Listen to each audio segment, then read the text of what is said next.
જય સ્વામિનારાયણ વિદ્યાર્થી મિત્રો, કેમ છો? બધા મજામાં? આપણે ધોરણ 10 ની અંદર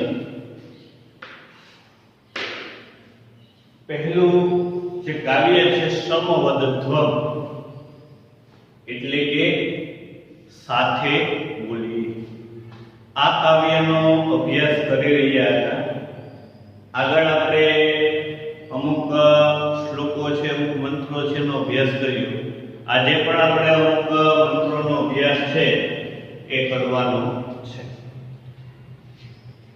આજનો આપણો જે પ્રથમ મંત્ર છે એ અથર્વવેદમાંથી લેવામાં આવેલો છે.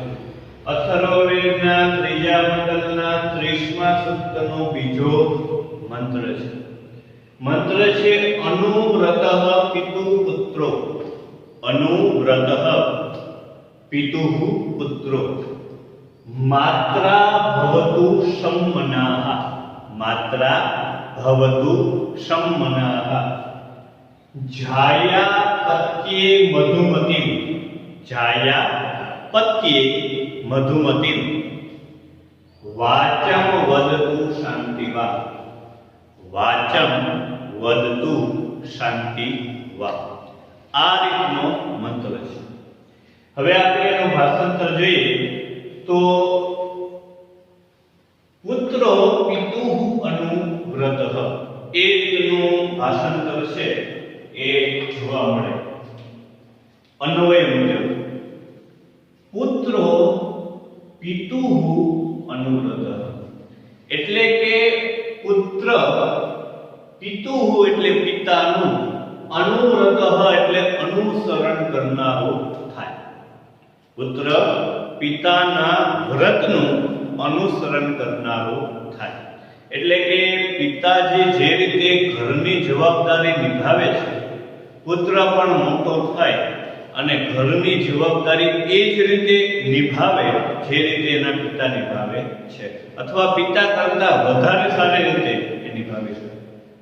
અને આના માટે પુત્ર છે એ ગુણ ક્યાંથી પ્રાપ્ત કરે છે? તો કે પિતા પાસેથી એ ગુણ પ્રાપ્ત કરે છે. એટલા માટે કહ્યું છે કે પુત્રો પિતુઃ અનુવ્રતઃ, પુત્ર પિતાના વ્રતનું અનુસરણ કરનારો થાય. હવે આગળ માત્રા સંમનાઃ ભવતુ, તો ચોથો પોઈન્ટ આવશે માત્રા સંમનાઃ પાંચમો ને ભવતુ છઠ્ઠો પોઈન્ટ. પુત્ર પિતાના વ્રતનું અનુસરણ કરનારો થાય અને માત્રાનો અર્થ થાય છે માતા, સંમનાઃ સમાન મનવાળો, ભવતુ એટલે કે થાય. પુત્ર માતા સમાન મનવાળો થાય. માતાના સમાન મનવાળો એટલે કેવું, એ આપણને પ્રશ્ન થાય.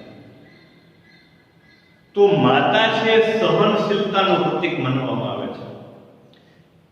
પુત્ર જ્યારે જવાબદારી નિભાવશે ત્યારે આ જવાબદારી નિભાવવામાં એને કંઈક સહન કરવાની વાત પણ આવશે. તો સહનશીલતાનો ગુણ બાળકે કોની પાસેથી શીખવાનો છે? તો કે સહનશીલતાનો ગુણ બાળકે માતા પાસેથી શીખવાનો છે. માટે એવું કીધું છે કે માત્રા સંમનાઃ ભવતુ, એટલે કે માતાના સમાન મનવાળો થાવ. તો પ્રથમ પંક્તિનું ભાષાંતર થશે પુત્ર પિતાના વ્રતનું અનુસરણ કરનારો અને માતાના સમાન મનવાળો. ઉપર પુત્રના પિતા અને માતા પાસેથી શું વસ્તુ શીખવાની એની વાત. હવે પુત્ર છે વ્યવસ્થિત રીતે આગળ ક્યારે વધી શકે? જ્યારે માતા અને પિતા એટલે કે પતિ અને પત્નીનો સંબંધ છે કેવો હોય? સારો હોય. ઘરની અંદર જો માતા પિતા ઝઘડતા હશે તો એની વિપરીત અસર બાળક પર થશે. એટલે નીચેની જે પંક્તિ છે એની અંદર પતિ પત્નીના સંબંધ કેવા હોવા જોઈએ એની વાત કરી. તો એમાં એવું કીધું છે કે જાયા પત્યે, જાયાનો અર્થ થાય છે પત્ની.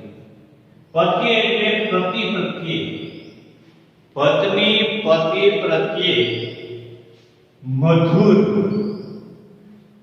અને શાંતિયુક્ત વાણી બોલો. પત્ની પતિ પ્રત્યે મધુર અને શાંતિયુક્ત વાણી બોલવી.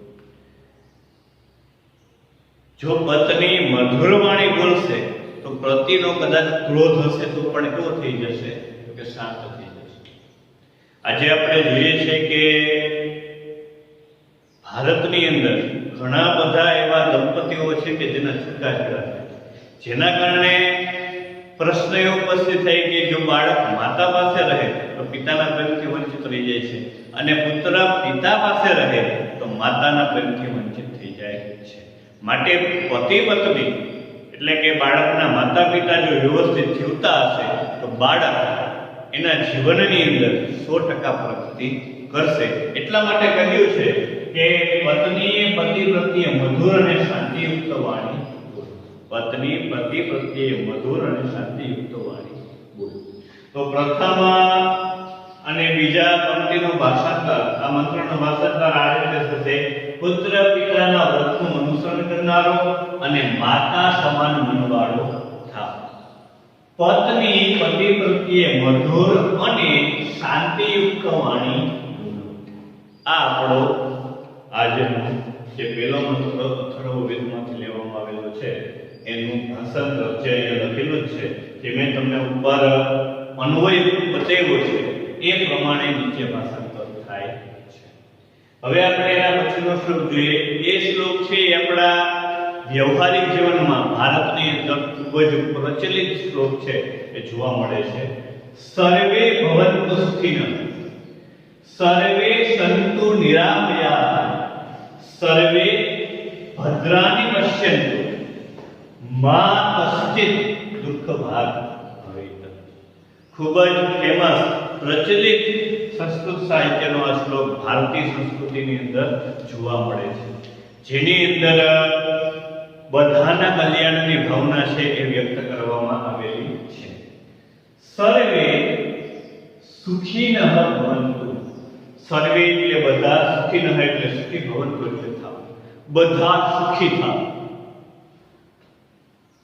સર્વે નિરામયા સંતુ, બધા નિરોગી બનો. આપણે જે એવી કહેવત છે કે પહેલું સુખ તે જાતે નથી, પ્રથમ સુખ નિરોગી કાય. અને આજના સમયમાં ખાસ કરીને જ્યારે કોરોનાની મહામારી આખા વિશ્વને ભરખી રહી, એવા સમયે આ શ્લોક અને એની અંદર જે વ્યક્ત થતી ભાવના છે એ આજે આપણા જીવન માટે અને વિશ્વ માટે એક પ્રેરણા પૂરી પાડે છે. વિચાર કરો વિદ્યાર્થી મિત્રો કે આજના સમયે જે ઘટના બને છે એના માટે આપણા જે ઋષિમુનિઓ છે એને પ્રાચીન સમયમાં એટલે કે ઈસવીસન પૂર્વે ભગવાન પાસે કલ્યાણની કામના છે વ્યક્ત કરી છે.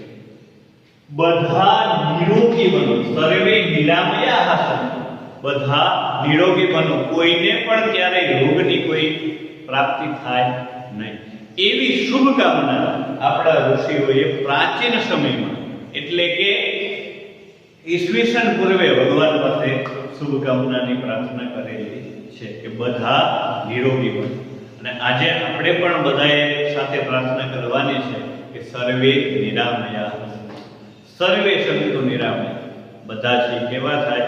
નિરોગી બને અને આજે મહામારી છે એ વિશ્વમાંથી જતી રહી. એ આપણો આ શ્લોક પણ કહે છે.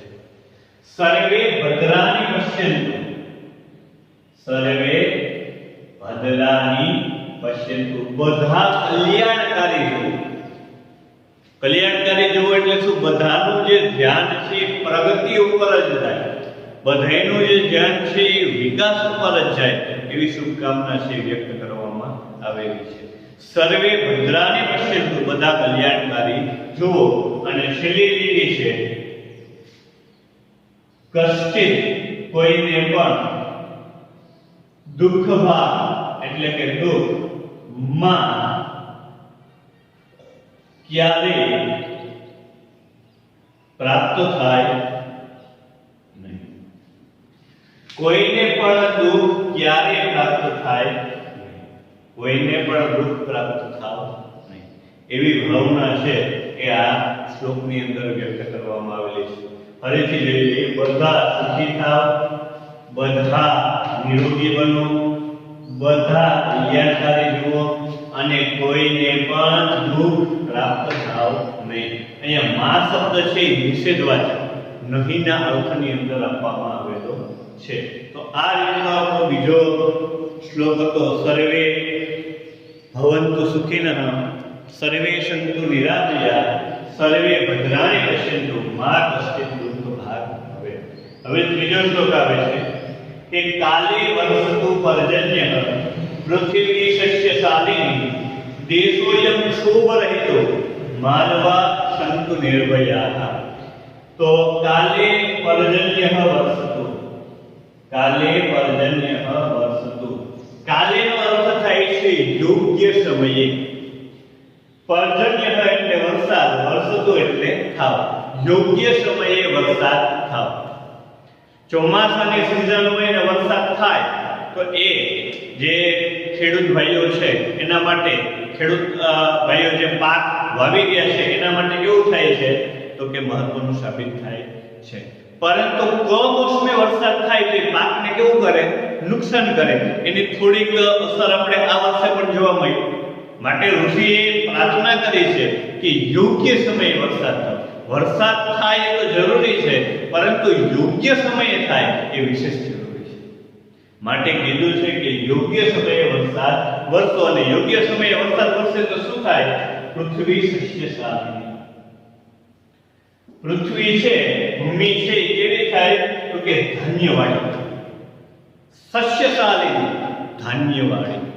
પૃથ્વી એટલે કે ભૂમિ છે એ કેવી થાય તો કે ધાન્યવાળી થાય. અયમ દેશો ક્ષોભરહિતો, આ દેશ છે કેવો થાય? ક્ષોભરહિતો, ગભરાહટ વિનાનો થાય. આજે આપણે જોઈ રહ્યા છીએ કે કોરોના મહામારીના કારણે આખા દેશમાં શું છે તો કે ગભરાહટ છે. આ ગભરાહટ દૂર થાય એની પ્રાર્થના આપણા ઋષિએ ઘણા વર્ષો પહેલા ભગવાન પાસે આપણા માટે કરેલી છે. માટે આજે આપણે જે સ્થિતિ છે બીજા દેશો કરતા થોડી પ્રમાણમાં સારી છે. દેશોયમ ક્ષોભરહિતો, આ દેશ ગભરાહટ વિનાનો થાય. દેશ ગભરાહટ વિનાનો થાય તો માણસો કેવા થવાના તો કે માનવા નિર્ભયા સંતુ. માણસો, માનવો કેવા થાય? નિર્ભય થાય, નિર્ભય બનો. યોગ્ય સમયે વરસાદ વરસો, પૃથ્વી ધાન્યવાળી થાવ, આ દેશ ગભરાહટ વિનાનો થાવ અને માનવ નિર્ભય થાવ, નિર્ભય બનો. એવી ભાવના આ મંત્ર દ્વારા વ્યક્ત કરવામાં આવેલી છે. તો આ ત્રણ મંત્રો અને એનું જે ભાષાંતર છે અને આગલા શ્લોકો જે ચાલી ગયા છે, આગલા જે મંત્રો ચાલી ગયા છે એનું ભાષાંતર પણ તમે તમારી નોટબુકની અંદર લખી અને ખાસ એનો અભ્યાસ કરજો. આગળ જે મંત્રો કીધા એની અંદર સંગ છોત્વમ એ શ્લોક પ્રતિ માટે અગત્યનો છે. એ જ રીતે અહીંયા જે આ સર્વે ભવંતુ છે એ શ્લોક પણ શ્લોક પૂર્તિ માટે પણ મહત્વનો છે.